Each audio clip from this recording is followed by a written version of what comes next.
Good morning, class. Are we all feeling ecstatic right now? Feeling pumped up? Well, if the answer is yes, me? Well, I'm feeling so good right now. Thank you for asking. Well, without further ado, welcome to English class. I am Francis Apollo Bigorbisa Manid, and I am your English demo teacher for today. Now, I have a question for you. Are you ready? Are you ready to have fun and to learn with me? Yes? Well, if your answer is yes, we shall get going. Now, I have prepared an activity for you. This is called Unjumbled Me.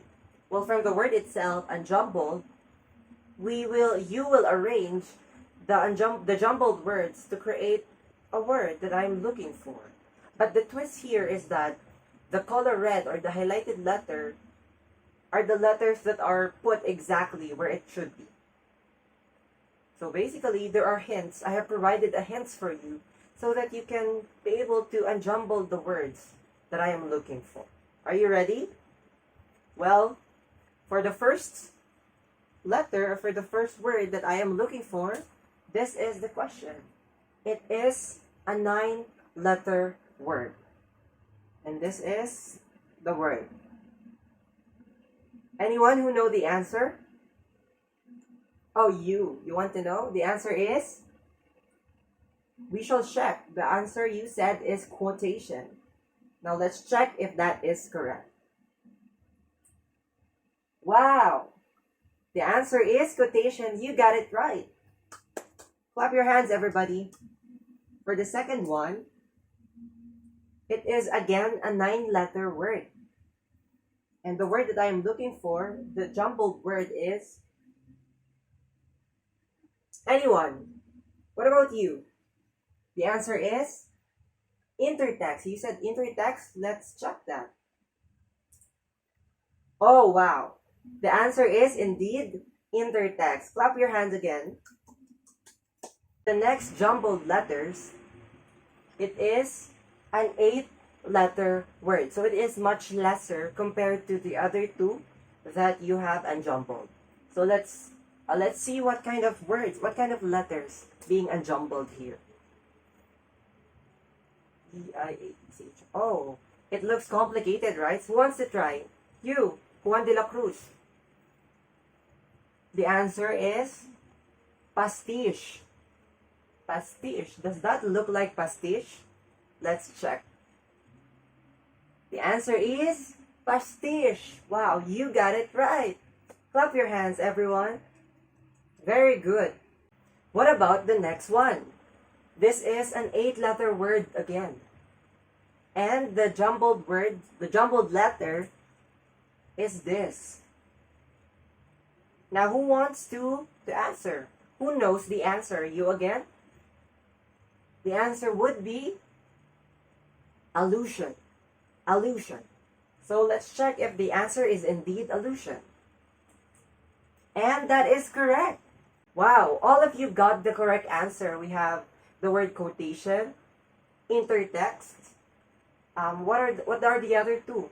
Pastiche, and the last one is allusion. Now remember those words because those words will be tackled as we go on with our lesson for today. But before that, we have here our lesson's objectives. Now, who wants to read the first one? You? Define the meaning of intertextuality. What about the second one? Identify the types of intertextuality. And the third one, altogether,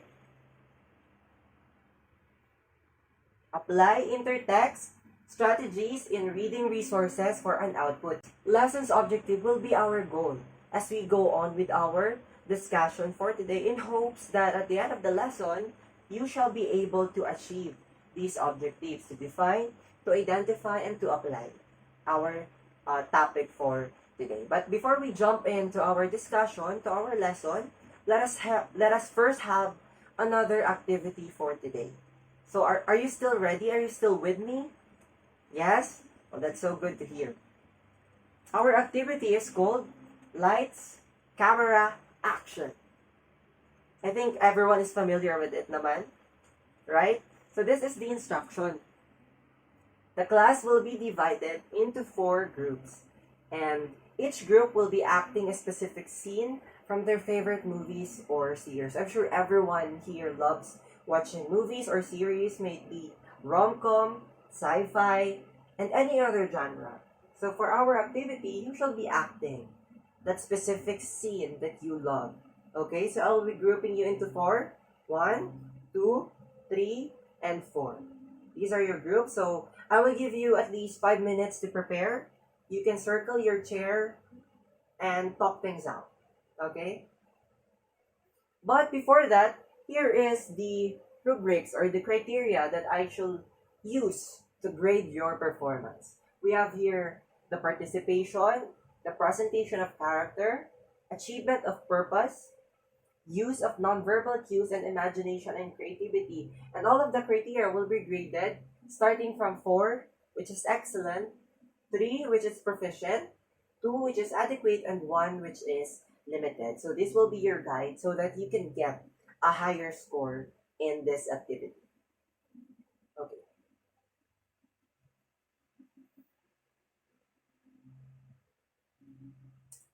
So, are you all ready to present your work with me in the class? Yes? Okay. So without further ado, lights, camera, action. Wow, I am lost of words. You have shown great potential in acting. A lot of you can be a great actor or actress someday. Right? Do you agree? Yes. So, great work everyone from Group 1, Group 2, and Group 3, and Group 4. Great work. So now, we are through with our 2 activities. Let us know our lesson for today. Who has here any idea? What is our lesson for today? What about you? Luffy? Intertextuality. Intertextuality. Let's check. Oh, our lesson for today, you are correct, will be intertextuality. Our lesson for today is about intertextuality. Before that, let us see these pictures. Who here is familiar with the pictures? This one is a character in Avengers. And who would that be? That is Thor. Yeah, Thor is one of the Norse god mythology. One of the Norse god. Yeah, Thor is the god of thunder and lightning. But what about this one? Who knows this one? This is Victor Magtanggol, yeah. What about the next picture? Snow White. Snow White, right. But the other one is also Snow White, but in live action. The other one is animated, right? Right, so the pictures that I've shown you is a great example of intertextuality. Now, who here has any idea already what is intertextuality based on the 2 pictures? Anyone? You? Intertextuality can be an influence of another word. That's a good point. Now let's check. Let's see the definition, the real definition of intertextuality. So when we say inter means used to form words, meaning between or among groups of people, things, or places, while text means a written word in a book or magazine. So when combined together, they mean intertextuality is the shaping of a text meaning by another text. So Luffy, you are correct when you said that it is based from another word. So it has influence from another word. When we say intertextuality, it is of influence of another's word. Like for example, the first picture that I have shown you, which is Thor and Victor Magtanggol. So Victor Magtanggol is influenced or it's inspired by the Thor movie or the Thor series. Now here another example for you to be able to understand. Intertextuality has its roots in the work of a Swiss linguist, Ferdinand de Saury, 1857 to 1913. Meanwhile, the term itself was first used by Bulgarian French philosopher and psychoanalyst Julia Kristeva in the 1960s. So intertextuality is a literary work that is not simply the product of a single author, but of its relationship to other texts into the structures of language itself. So intertextuality in layman's term is an influence of other people's work on author. For one person to be able to come up to his own work, it was influenced, it was generated by other people's idea. It was inspired, it was influenced, yes. Or maybe if you knew, or if you can recall, if you remember, when it comes to fashion, for example, that a lot of fashion nowadays are inspired by other people in gowns, pants, in tops, and all that. And even in music, there are a lot of versions. Maybe you're wondering why there are a lot of versions of a song, and that is example of intertextuality. Intertextuality is also very evident in art, how you express yourself, and in a lot of things. So in conclusion, a literary piece or any work, may that be an art, a movie, or a music, or anything, is not a product of a single person's work. I mean, I may have worked for that particular product alone, but that is generated to the experiences that I have, to the inspiration that I get from another person's work. I may have, and yeah, intertextuality means that I have benchmarked and I try to make it my own by the inspiration that I get from another person's work. So, one interesting about intertextuality is that it does not implore plagiarism. It does not believe in plagiarism because we get inspiration on it. We do not make it our own. We just get inspiration from other people's work, and we try to make it better. That is. Now, let's proceed to the 4 types of intertextuality. So intertextuality has 4 types. We have allusion, parody, pastiche, and quotation. So if you remember, these are some of the words that you have unjumbled a while ago. Do you recall? Yes. So we have the allusion, the parody, and the pastiche, and quotation. Let us discuss it one by one.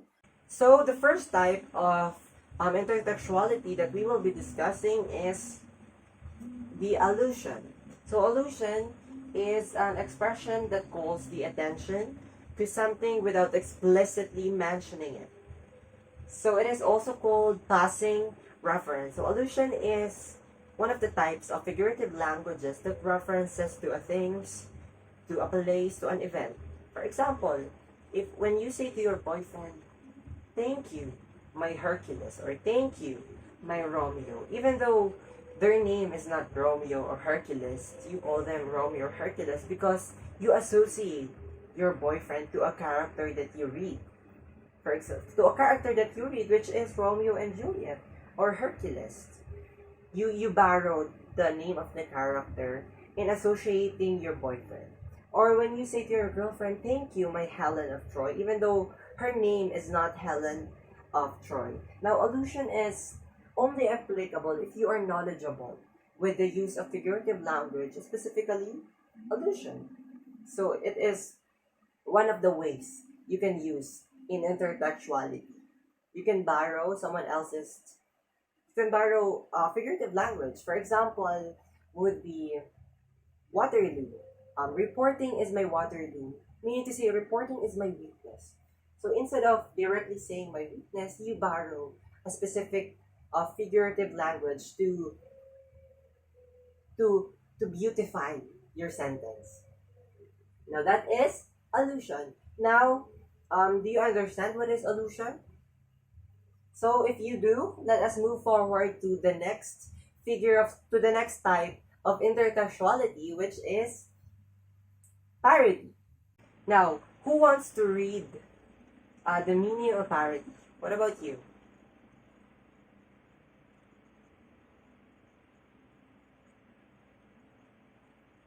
So, thank you for reading. So, parody means mimicking or imitating with humor. It copies the plot, the name of the character, the event that has happened, but they are making it humorous or making it in a more funny way, imitating the particular text, the particular movie, or anything, but making it humorous. I'm sure a lot of you are familiar with parody. It is very rampant in Facebook. A lot of content creators are doing that. They try to mimic the statement, for example, of the president, trying to make it sound like them, trying to make it um, funny and humorous, and a lot of people love it. So parody is one great example of intertextuality, which you can use to copy without being plagiarized by the owner of the text. Yeah, that is parody. So let's move on to the third type, which is pastiche. Anyone? Pastiche. Very good. Pastiche.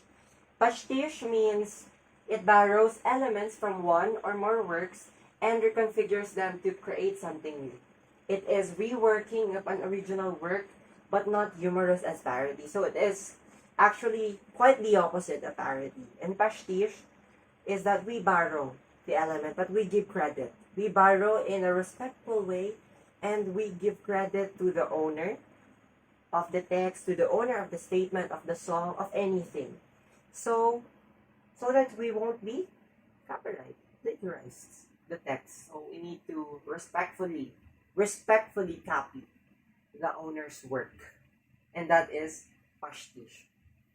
So the next type of intertextuality, the next and the last type of intertextuality that we have is the quotation. And it means the method of directly lifting the exact same statements or set of words from text of another author has made. So I'm sure anyone's familiar with the quotation sign.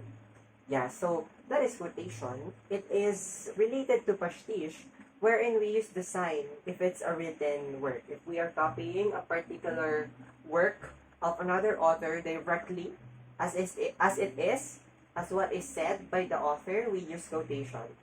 Or if it is spoken naman, we use the word and I quote. For example, I am copying what I will be copying what a particular person said verbatimly, and I will say and I quote. For example, he said, and I quote, that he does not like noodles, something like that. So that is directly copying, but using or respectfully copying a particular work of an author.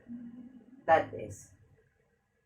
And for our last slide in the discussion, we have here the questions used to validate intertext. So these are the questions that you should ask yourself for us to know if a particular text is an example of intertextuality. We have the first one.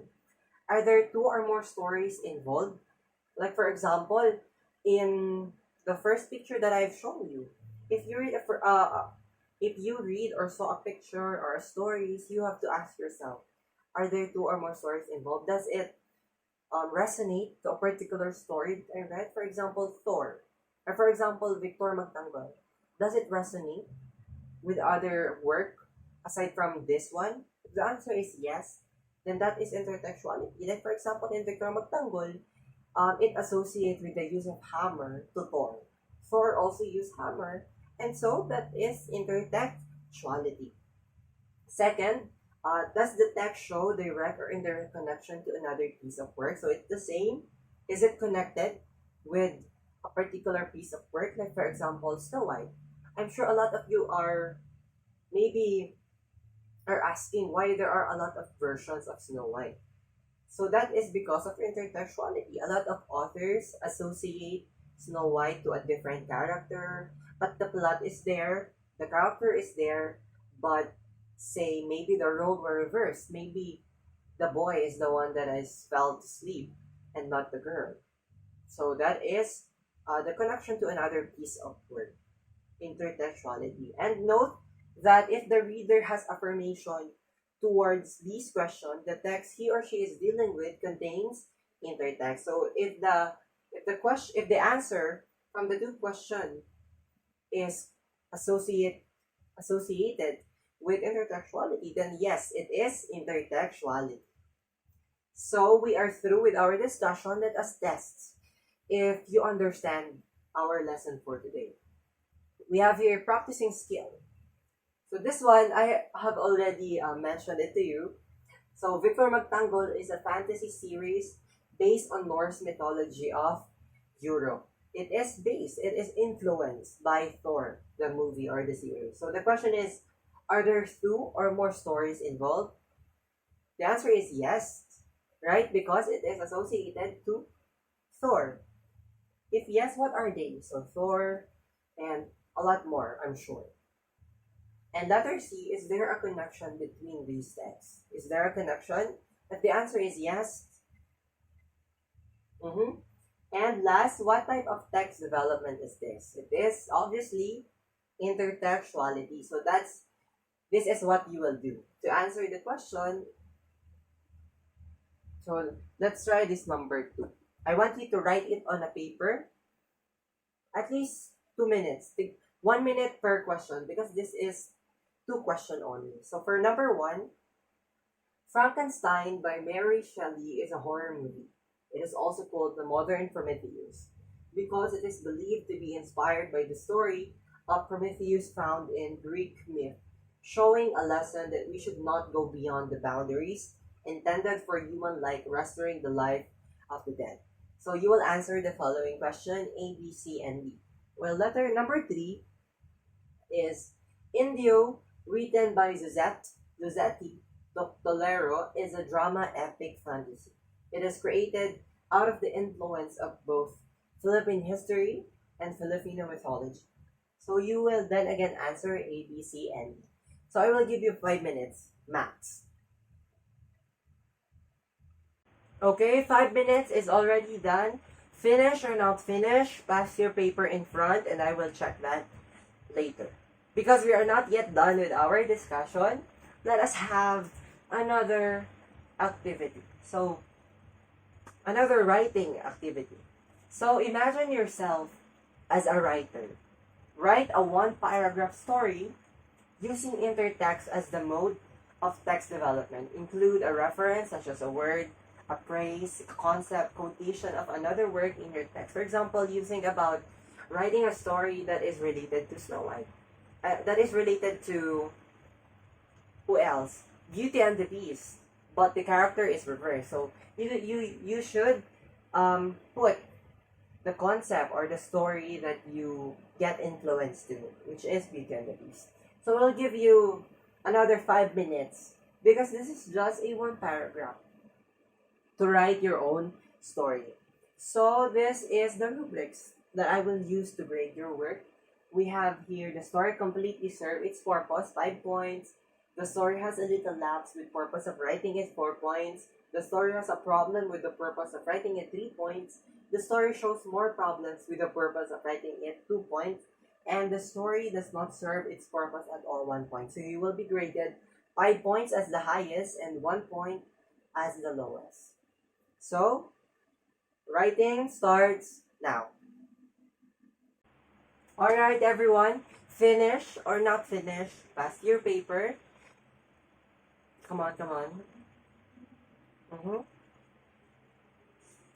Now, to end our discussion, in a nutshell, what is intertextuality? What did you understand about our lesson for today? Yes, Juan?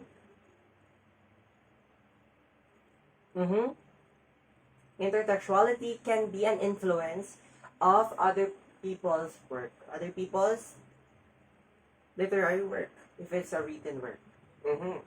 Now, what are the types of intertextuality? Yes, you have allusion. And what about allusion, Mr. Luffy? Allusion is a figurative language. Okay. And what about the other 3? We have pastiche, quotation, and the last one is, what else? That is correct. So those are the types of intertextuality, which is 4 types of intertextuality that we have discussed. So right now, before we end our discussion, I have here an assignment for you. So please take a photo if you have a photo, or you can just write it down to your notebook, okay? So let me just read it for you. Simply write I if the statement is intertext and NI if the statement is not. Use a separate sheet of paper. So the first question, Don Bosco crafted Fast City, which is about an interactive story presenting a set of problems and psychological cases put with a technology-obsessed urban space. Number two, the Ten Commandments of marriage was crafted out of the Ten Commandments. Number three, the Museum of Adam Kenny offers the experience of being in a museum by providing each page to each part of the museum and giving the readers as to where he or she wants to go by providing access to the various portions of the museum, and so on and so forth. So this is only 5 questions.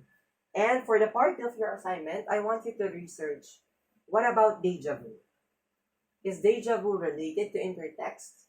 Yes or no, and why? So that would be all for our lesson for today.